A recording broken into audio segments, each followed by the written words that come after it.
এই মুহূর্তের সবথেকে বড় খবর দিকে নজর রাখবো। পণ্যবাহী লরিতে আগুন, এলাকায় চাঞ্চল্য। মুর্শিদাবাদের নবগ্রাম থানার শিবপুর টোল প্লাজা এলাকায় একটি চলন্ত লরিতে অগ্নিকাণ্ড ঘটে। এ নিয়ে ব্যাপক উত্তেজনা ছড়ায় টোল প্লাজা এলাকায়। টোল কর্মীরা দ্রুততার মধ্যে আগুন নেভানোর চেষ্টা করলেও ব্যর্থ হয়। কি করে অগ্নিকাণ্ড ঘটেছে তা নিয়ে এখনো ধোঁয়াশা রয়েছে। প্রাথমিক অনুমান শর্ট সার্কিটের জন্যই এই অগ্নিকাণ্ড বলেই মনে করছে স্থানীয়রা।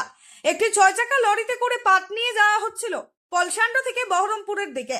6 চাকা লরিটি এই ঘটনায় খবর দেওয়া হয় দমকল বাহিনীকে। ঘটনাস্থলে একটি ইঞ্জিন আসে আগুন নিয়ন্ত্রণে আনে। এই ঘটনাকে ঘিরে ব্যাপক উত্তেজনা ছড়ায় নবগ্রামের শিবপুর এলাকায়। তবে কোনো হতাহতের খবর নেই। মুর্শিদাবাদ থেকে অসিত পুলমালির রিপোর্ট, সময় বার্তা। কোন জায়গাটার নাম কি? কিসের গাড়ি ছিল ওটা? পাটের। এখন কি দমকল এসছে? আগুন নিয়ন্ত্রণে কিভাবে হয়েছিল কিছু শুনেছেন? এখন আগুন নিয়ন্ত্রণে চলে এসছে শিবপুর টোল ট্যাক্সে। আপনার নাম কি? মোবাইল বের করে তোমার নম্বর বের করে তোমাকে দেখে আমি এসে হাত লাগলো।